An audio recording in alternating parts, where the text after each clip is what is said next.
नमस्कार, मैं दिव्या। उत्तर प्रदेश की बड़ी खबरों में आपका स्वागत है। आज है 29 मार्च, दिन शनिवार।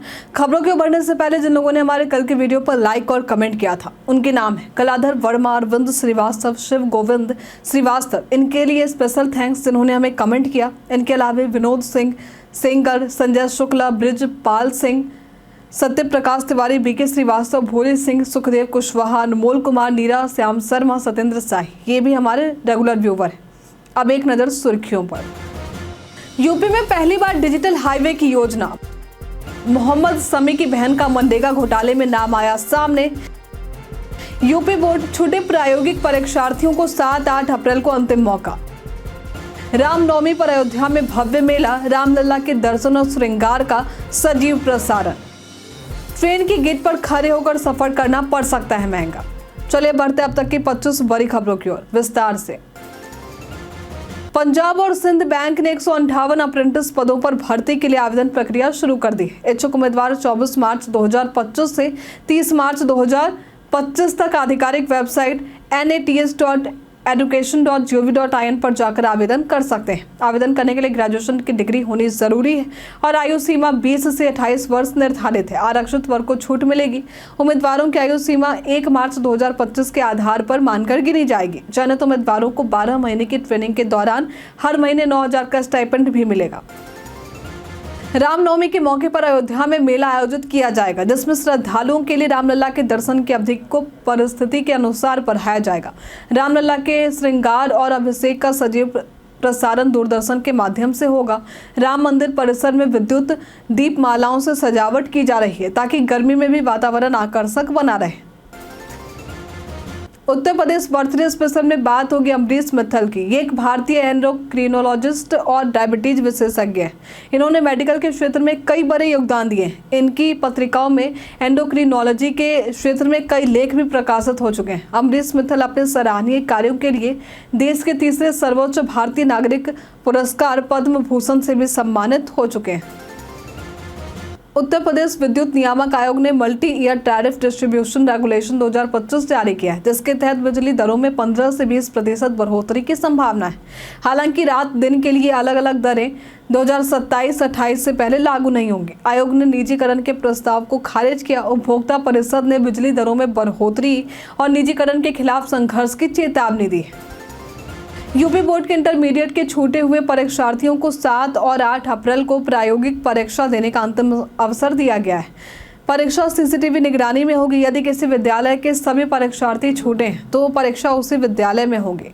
साथ ही उत्तर पुस्तिकाओं का मूल्यांकन 92% पूरा हो चुका है। 2 अप्रैल तक पूरा होने की उम्मीद है। उत्तर प्रदेश में बीजेपी ने 70 जिलाध्यक्षों के नाम घोषित किए, लेकिन 28 जिलों में अब तक जिलाध्यक्ष तय नहीं हो पाए। गुटबाजी और सांसद विधायक मतभेदों के कारण प्रक्रिया में देरी हो रही है। चंदौली, वाराणसी, अलीगढ़ और फतेहपुर जैसे जिलों में विवाद जारी है। इस देरी से पार्टी की एकजुटता प्रभावित हो रही है और चुनावी रणनीति पर असर डल सकता है।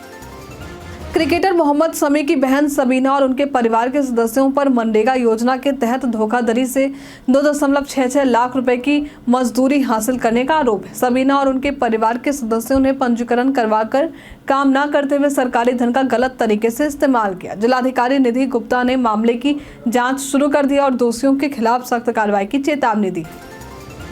उत्तर प्रदेश में बाराबंकी से बहराइच तक 101 किलोमीटर लंबा डिजिटल हाईवे बनने जा रहा है, जिसे 2028 तक 4 लेन में परिवर्तित किया जाएगा। इसमें एडवांस ट्रैफिक मैनेजमेंट, सीसीटीवी निगरानी और ऑप्टिकल फाइबर नेटवर्क जैसी आधुनिक सुविधाएं होंगी। ये हाईवे लखनऊ से अयोध्या और नेपाल बॉर्डर तक कनेक्टिविटी को बेहतर बनाएगा, जिससे यात्रा समय कम होगा और क्षेत्रीय विकास में मदद मिलेगी।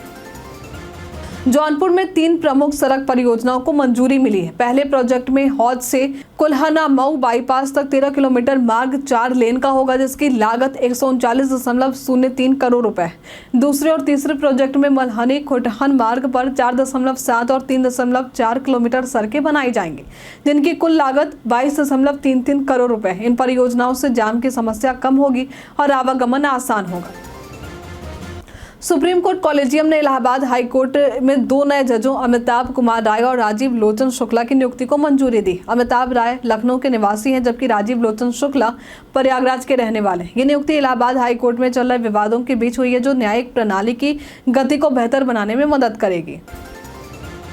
भारत में टेक्नोलॉजी तेजी से विकसित हो रही है, जिसमें 5G यूजर्स की संख्या 25 करोड़ के पार हो चुकी है। दूरसंचार विभाग यानी DOT के अनुसार देश में 4.69 लाख से अधिक 5G टावर लगाए जा चुके हैं और 2 लाख से ज़्यादा ग्राम पंचायतों को ब्रॉडबैंड कनेक्टिविटी से जोड़ा गया है।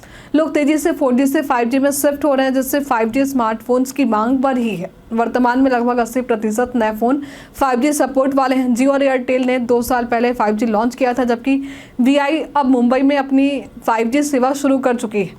BSNL भी 5G पर तेजी से काम कर रहा है। बीते दिन राज्यपाल आनंदीबेन पटेल अयोध्या में अवध विश्वविद्यालय के कार्यक्रम में शामिल हुई, जहां उन्होंने 144 आंगनबाड़ी कार्यकर्तियों को नियुक्ति पत्र प्रदान किया। साथ ही 150 आंगनबाड़ी केंद्रों को गैस, चूल्हा और बर्तन वितरित किए गए। कार्यक्रम में कैबिनेट मंत्री बेबी रानी मौर्य, संत रमेश भाई ओझा और श्री राम जन्मभूमि ट्रस्ट के महासचिव चंपत राय भी मौजूद रहे। भारत में रोजाना करोड़ों लोग ट्रेन से सफर करते हैं, जिससे भारतीय रेलवे दुनिया की चौथी सबसे बड़ी रेल सेवा है। प्रतिदिन करीब 22,000 ट्रेनों से 13,000 यात्री ट्रेनें होती हैं, जो 7,300 रेलवे स्टेशनों को जोड़ती हैं। यात्रा के दौरान यात्री आराम से सफर कर सकते हैं और चलते फिरते भी रह सकते हैं।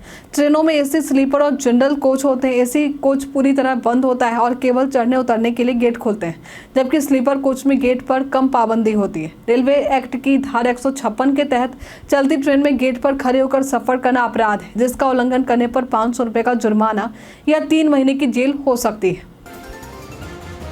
CM योगी आदित्यनाथ ने लखनऊ के लोक बंधु अस्पताल में मानसिक मंदित बच्चों का हाल लिया, जो निर्वाण संस्था में खाने के बाद बीमार हो गए थे। 23 मार्च को भोजन के बाद 4 बच्चों की मौत हो चुकी है। डॉक्टरों से बच्चों के इलाज की स्थिति पर चर्चा की। स्वास्थ्य विभाग ने बच्चों की मौत की डेथ ऑडिट करने के लिए समिति गठित की। राज्य कर्मचारी विकास लोक सहकारी आवास समिति द्वारा असदपुर साइट पर 99 साल के पट्टे पर 300 करोड़ रुपए की 15.71 हेक्टेयर भूमि का बंदर बांट किया गया। SIT की जांच में 62 पट्टों में अनियमितताएं, स्टाम्प चोरी और अधिकारियों की साठगांठ का खुलासा हुआ है। गबन की रकम का आकलन शासन करेगा। अब शासन से बड़ी कार्रवाई के निर्देश जारी होने की संभावना है।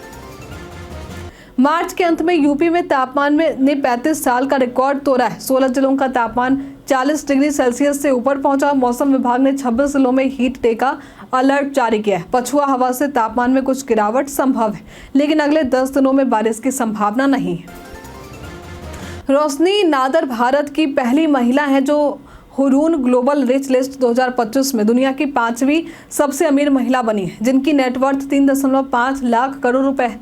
वे HCL टेक्नोलॉजीज के संस्थापक शिव नादर की बेटी और कंपनी में 47% हिस्सेदारी के साथ सबसे बड़ी शेयर होल्डर है। रोशनी ने वसंत वैली स्कूल और नॉर्थ वेस्टर्न यूनिवर्सिटी से शिक्षा प्राप्त की और केलॉग स्कूल ऑफ मैनेजमेंट से MBA किया।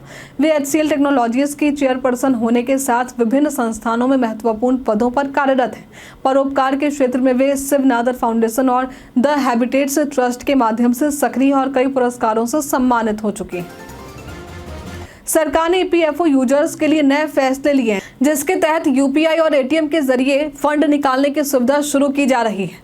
लेबर सचिव सुमिता डावरा ने पुष्टि की कि EPFO ने इसके लिए 1 लाख रुपए तक की लिमिट तय की, जिससे यूजर्स मेडिकल, हाउसिंग, शिक्षा और शादी जैसी जरूरतों के लिए तुरंत पैसे निकाल सकेंगे। EPFO ने नया डेटाबेस तैयार कर लिया है और NPCI के सहयोग से UPI सिस्टम को बेहतर बनाने पर काम कर रहा है। इस प्रक्रिया के जरिए सब्सक्राइबर्स को जल्दी और आसान तरीके से अपने फंड तक पहुंचने में मदद मिलेगी, जिससे उन्हें किसी प्रकार की परेशानी का सामना नहीं करना पड़ेगा।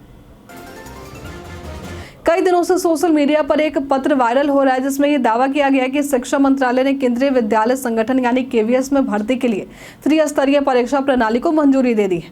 लेकिन आपको बता दें कि खबर पूरी तरह से फर्जी है। PIB फैक्ट चेक ने भी अपने सोशल मीडिया अकाउंट पर इस खबर को फर्जी होने की पुष्टि की और लिखा है कि KVS ने ऐसा कोई पत्र जारी नहीं किया है। अतः आप सभी लोगों से अनुरोध है कि KVS से संबंधित प्रामाणिक जानकारी के लिए उसके आधिकारिक वेबसाइट पर ही जाएं। कई कारणों से दर्ज है भारत के इतिहास में आज की तारीख। आज के ही दिन वर्ष 1857 में सिपाही मंगल पांडे भारत में ब्रिटिश शासन के खिलाफ बंगाल नेटिव इन्फेंट्री विद्रोह और लंबे समय से चल रहे 1857 के सिपाही स्वतंत्रता संग्राम में स्वतंत्रता सेनानी के रूप में जाने गए थे। आज के ही दिन वर्ष 1982 में तेलुगु देशम पार्टी की स्थापना हुई थी। आज के ही दिन आर्य समाज स्थापना दिवस मनाते हैं। LUCC पर करोड़ों रुपए हड़पने का आरोप, अभिनेता श्रेयस तलपरे भी नामजद। The Loni urban multi state credit and thrift cooperative society limited यानी LUCC पर निवेशकों से करोड़ों रुपए हड़पने का आरोप लगा है। कंपनी ने दोगुना मुनाफा देने का लालच देकर लोगों से पैसे जमा कराए। आरोप है कि अभिनेता श्रेयस तलपरे और आलोक नाथ भी कंपनी से जुड़े थे। पुलिस ने 15 लोगों के खिलाफ मुकदमा दर्ज किया है, जिसमें समीर अग्रवाल और श्रेयस तलपरे भी शामिल हैं। उत्तर प्रदेश में 64 नायब तहसीलदारों को प्रमोशन देकर तहसीलदार बना दिया गया है।